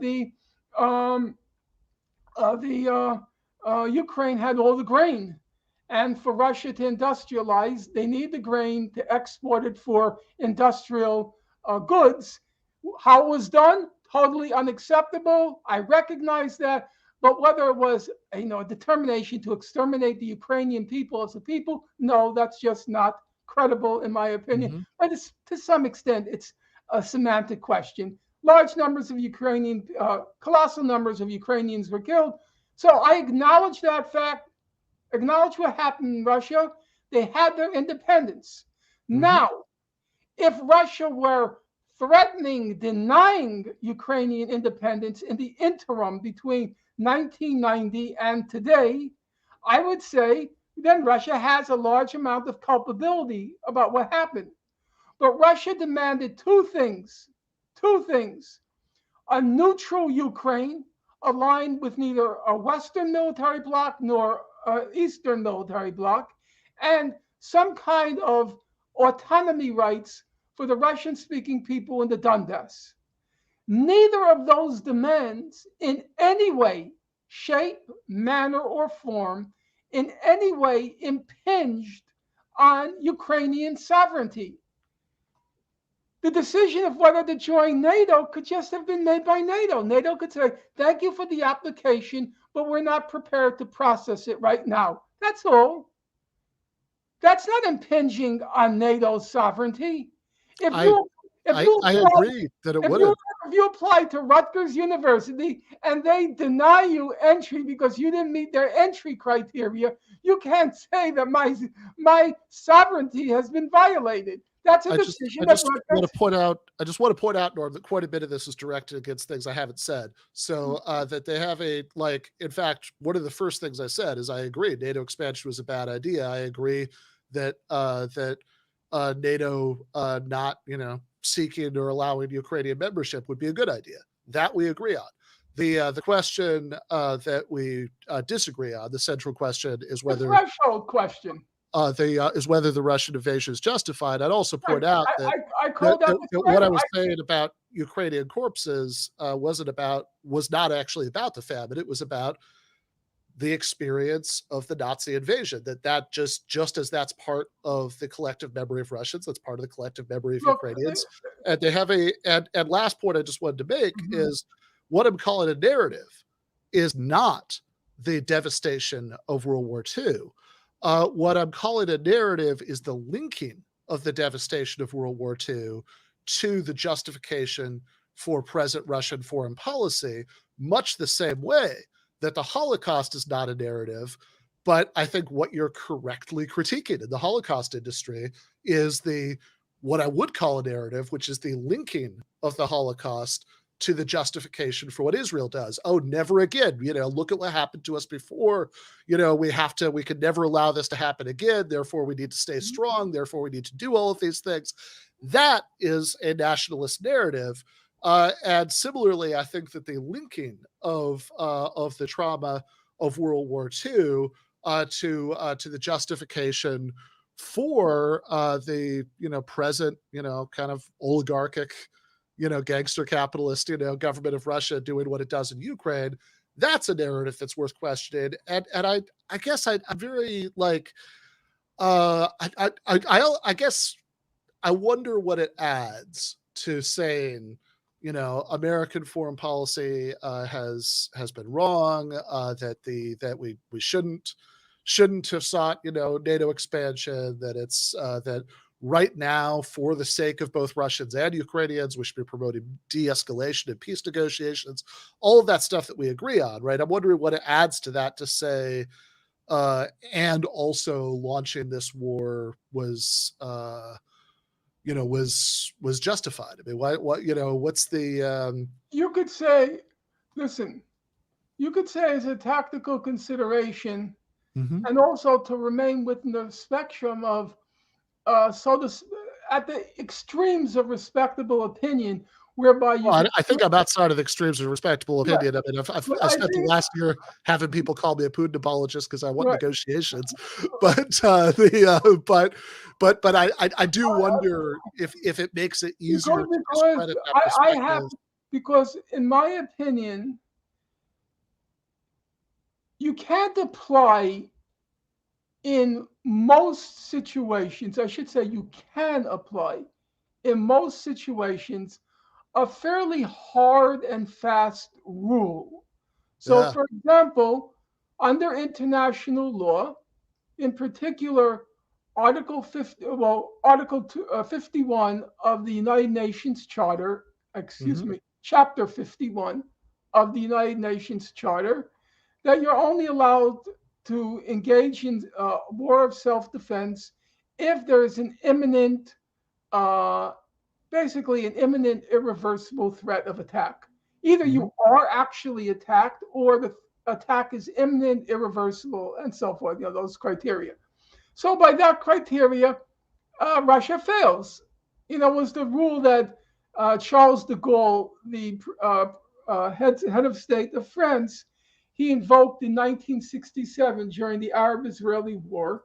He says, the party that's guilty of aggression is the one that fires the first shot. If you fire the first shot, you're guilty of aggression. And so by that standard, Russia is guilty of aggression. My view, however, is these kinds of hard and fast legal rules do not work in all situations. And it is my belief that if you factor in the lived experience of many Russian people and the desperate efforts of the Russian leadership to reach a reasonable diplomatic resolution of the conflict, and factor in the rejection by the US effectively, because many of the NATO countries like Germany and France would have gone for it if it weren't for the US rejection, the rejection of all these reasonable diplomatic initiatives by Russia. And if you factor in that the facts on the ground were not stable, but constantly shifting against Russia, to the point that there was a real fear that unless they did something now, there would be nuclear-tipped missiles on their border within 5 minutes range of Moscow. When you factor in all of those elements, it seems to me that they prevail over that Article 51 stipulation. That's how I reason it. But I have said, I can understand where others feel the threshold of provocations had not reached a sufficient enough degree as to warrant a Russian attack. I do, however, put a challenge to those who hold that view, like Professor Chomsky, even Aaron Mate, presumably yourself. My challenge is very simple. At what point in your mind do the provocations reach a degree, a magnitude, as to justify a Russian attack? Would you say that if missile launchers were placed on the border, but not yet the nuclear-tipped missiles, would that be sufficient warrant for a Russian attack. No, just like I don't think that the United States had a right to interfere in Cuba Yeah, but I because don't think, because of missiles being placed there. I don't think that situations aren't analogous at all. In the case of Cuba, the United States was preparing for an invasion of Cuba. At that very moment, the U.S. was preparing for an invasion of Cuba. I think that that nuclear deterrence has, is obviously a horrible game to have to play. It's awful, but it has been, the track record, has, does suggest that countries being in a position to immediately wipe each other out. And by the way, I think by the time we're getting to 2023, the significance of exactly how close it is to the border has gotten just logistically has gotten just much less relevant to that threat. No, I don't think that justifies an invasion, and I'm also not. I'm also not very sympathetic to giving too much weight to lived experience when it over principles, which is, by the way, where where we agree on the primary thesis of your book. I find it very difficult, and it's actually, I don't want to dramatize it or be emotive, but it would be a complete betrayal of my parents' life experience to say that the lived experience of people like myself, I said Putin is my age. And go look at that Wikipedia. It's just 4 sentences about his childhood. It was all about people who were killed during the war. Mm-hmm. That lived experience has very deep resonances in me. I mean, to the point that it makes me kind of angry. I mean, it also has very deep resonances for Ukrainian politicians who are worried about invasion by a foreign, by their neighbor, and seek out military alliance. I mean, I think lived experience can't decide this question. I think there's too much of it going around. As John Mearsheimer pointed out numerous occasions, up until like 2014, 15, nobody even talked about a threat posed by Russia. That was not even a subject of conversation. This whole thing about a threat posed by Russia has been just conjured out of thin air. There was no threat posed by Russia. Go back, look for evidence that the United States regarded Russia as an expansionist power trying to restore the Holy Russian Empire. There was nothing like that. I think that you'll find Ukrainians in the 90s and 2000s, did think they had something to worry about there. And I don't think that you need to go all the way to trying to restore the Russian Empire to have that be the case. And remember, my point here is not that it was, therefore a good idea for NATO to expand into the region. I mean, if I had my way, NATO would have, they could have done a joint ceremony the day that the Warsaw Pact was dissolved, where they also dissolved NATO. They have a Benjamin, but then you have to ask yourself a basic question. Why are they doing it? Why are they expanding? Why are they keeping moving east?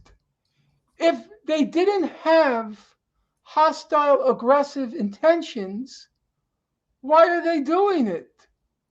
Is that a question that causes you to wonder? There was no desire on the part of Russia to come into collision with the West. They wanted to join the West. They had this crazy idea that now the Cold War was over, there would be a continental-wide security system. Mm-hmm. Why did the West persist? Why does it keep pushing further and further to the east? Why does it get Romania, Poland? Forget about the Baltic states, which I can kind of get that point with the Baltic states. But then Russia said, Georgia and Ukraine, they are red lines for us. Georgia and Ukraine, those are red lines for us. Stop it already. Stop pushing us. And as Lavrov, the foreign minister, said a week before the attack on Ukraine, we've not reached the boiling point. You won't stop. So the question I have is, if they didn't pose a threat, if they were just innocent babes in the woods, which, to be clear, nobody here has remotely implied. Why are they doing this? Why are they doing this? There was a reasonable, easy solution. Yeah. Just say that Ukraine would have the same status as Austria did after World War II, that Finland had after World War II. They would be neutralized. And again, just to reiterate one more time, what you're expressing is the part that we agree on. They have a that would have been better. I mean, I certainly don't require any convincing that the U.S. military-industrial complex is dangerous.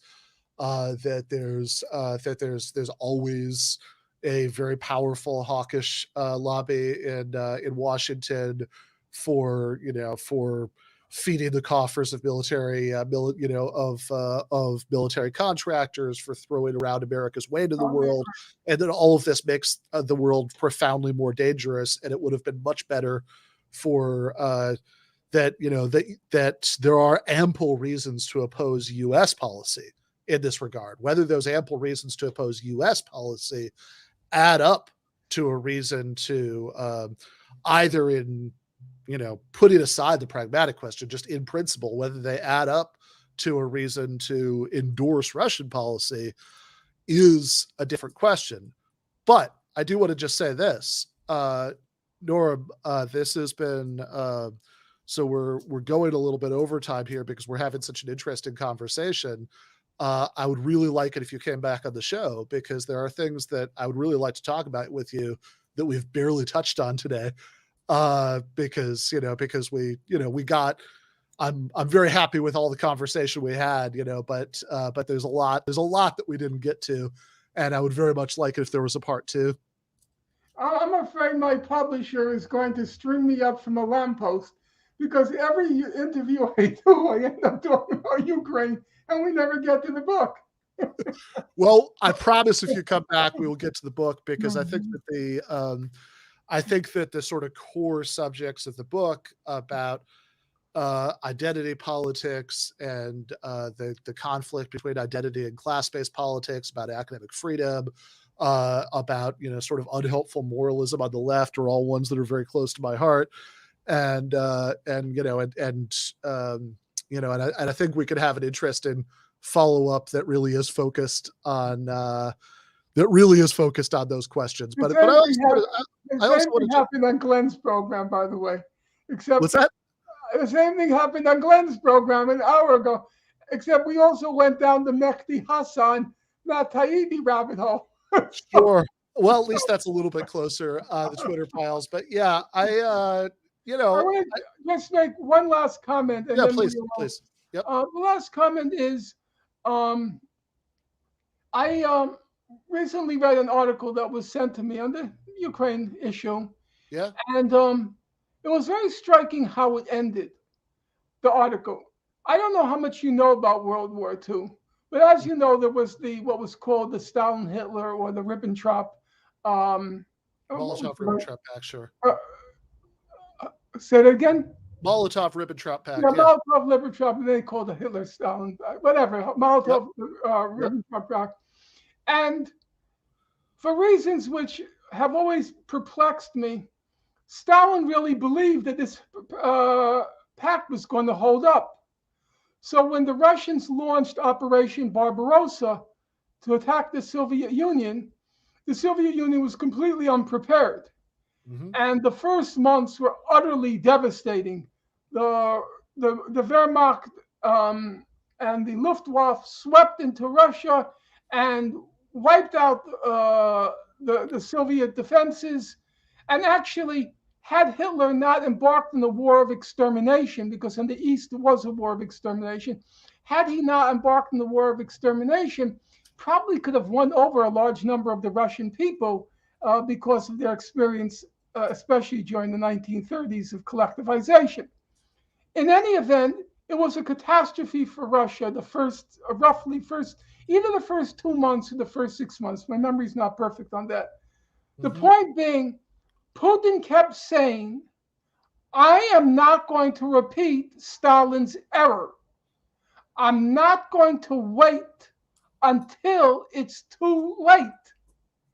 And again, to me, it's not at all surprising that when he's dealing with what seems to be a new threat of a formidable threat of foreign invasion, first Napoleon in 1812, the Nazis in the 20th century, and now a new threat, it's not surprising to me that his memory, and I don't think it's fake, because that's where my memory leaps, that his memory goes back, and he says, after we get off, I can send you the link to the article.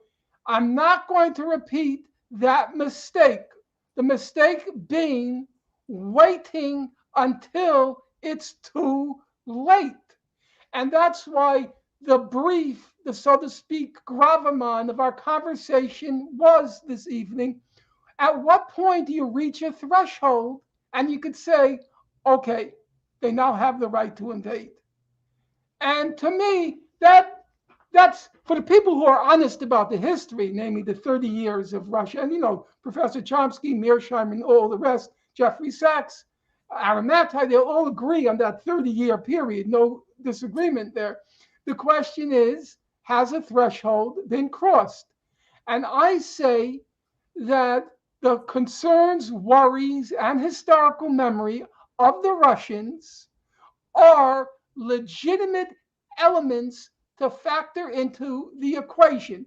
Remember, sure, but you can equally say that the concerns and historical memories of Ukrainians, which include the same invasion, that that like Ukraine was invaded by the Nazis, and that memory of invasion and the presence of a neighboring far more powerful country provides a powerful incentive to seek out a military alliance. Now, I don't think that justifies Ukraine seeking out that military alliance, but I think it does make it more understandable.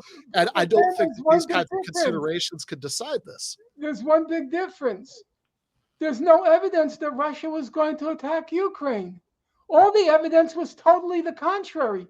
They had no interest after 1991. Putin kept saying it. He said, I'm sorry we lost the Ukraine, but he said only a crazy person would try to recover it. However, I keep asking you the question, but not just you. If NATO had no aggressive designs, why did it persist? I think that there's a difference between aggressive design. NATO simply have said to Ukraine, not now. It would be perceived by Russia as too much of a provocation. Russia has not provoked you. Russia is simply calling for a neutralized Ukraine. So we, NATO, tell you, thank you for your application. Application rejected.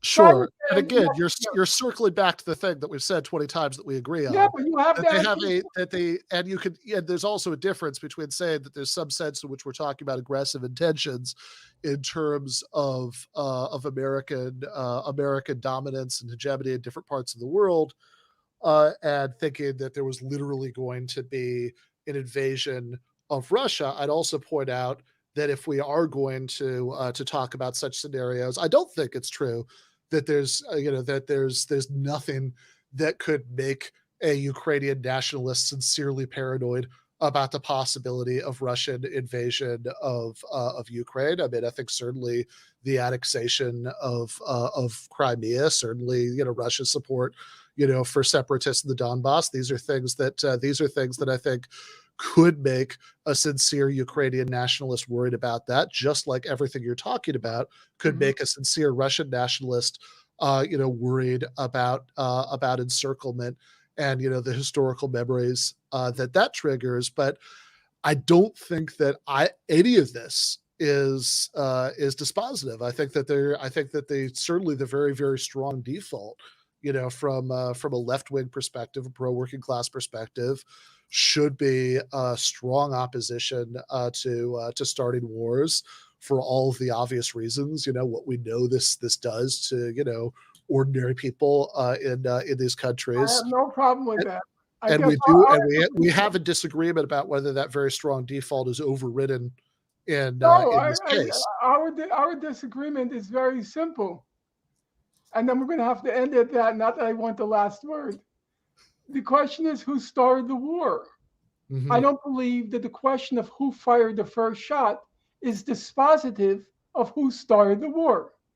I think the war started if you want to go back to 1990, fine. But then if we don't want to go back to 1990, then we go back to 2014 and the coup in the Ukraine. And then the civil war that ensued for the Mhm. next from 2014 to 2022, the civil war that ensued, about 17,000 people that were killed, and then the gradual, the incremental but inexorable incorporation of Ukraine de facto into NATO. That to me is when the war starts. That's our disagreement. I don't accept the applicability of article of chapter 51 in the UN Charter that he who fires the first shot fired the war. I don't agree with that. I don't agree. If you look at the historical facts, that that's the correct way to read the historical record. But that gets us very, very, very far away from how this whole thing started. Our whole conversation started by saying this is the first time in my lifetime that there has been no left which has been arguing a position even critical of the current government.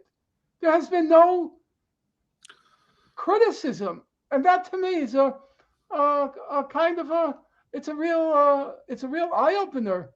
The extent to which these woke precincts like MSNBC are as Well, that's not the left. That's liberals. well, they're as fanatically pro-war Yeah, as and liberals probably suck. That's not new and information. at least there's some dissent, you could say, of a smarmy kind, but there's some dissent in the far right. And it's a very funny thing now when I want to turn on anything critical of the war, I have to look at people like Colonel McGregor.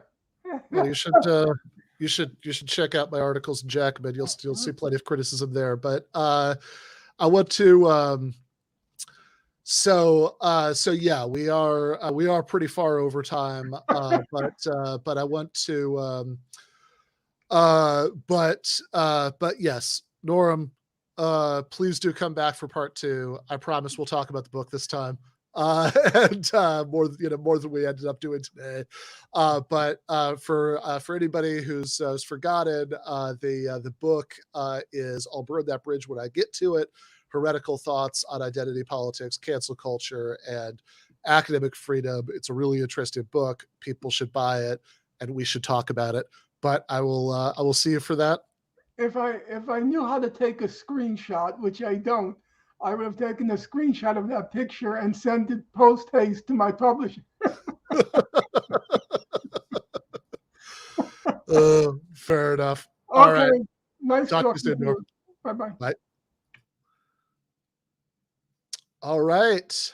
That's Norm Finkelstein. I guess I do want to say one thing, before we go to the post game for patrons, which is, and I think I actually said this last week when we were talking about this interview before it happened, that it was going to happen. We were talking about this in the post game with Jason. It's like, I don't always agree with Norm, but one thing I really appreciate about him is that it's always obvious to me that his views come from like really earnestly trying to figure this stuff out in a way. And it's not like, he's not like a creature of Twitter, right? He's not a product of like just one of the sort of, like any of the sort of big like machines of like take formation in American discourse. I mean, this is just like what's on Norm's mind, and whether I agree with it or disagree with it, it is refreshing. Yeah, I definitely enjoyed the interview a lot. I think Norm could be still checking in, so but I wouldn't say anything different with Norm watching, with Norm not watching. So yeah, that was that was very interesting, and I think it's good to have, Ben. As much as I like your debates on debating these right-wing ghouls, I like see you hash out disagreements with people who come from a similar philosophical place on some level, right? Because lots of times, and who I genuinely admire. I meant what I said earlier, but I mean, the guy has like been through the ringer for his advocacy for the Palestinians. So, that's always part of why I think too. It's like, agree or disagree, man's earned the right to be heard out. So, all right, we're going to go to the post game for patrons. Since we were going to start this like 20 minutes ago, people should long since have the link to that. If you're on the Patreon, if you're not, it is Ben Burgess, patreon.com/Ben Burgess. And so you can become one right now. No time like the present. We are going to get into the Peter Hitchens stuff and a lot of other fun things. It's going to be a little bit of a short post game, but it's going to be packed with vitamins and nutrients. So looking forward to it. I will see people there in just a moment. I'm going to have Matt McManus on next week. Always a good time, do the Heidegger conversation. So yeah, left is best.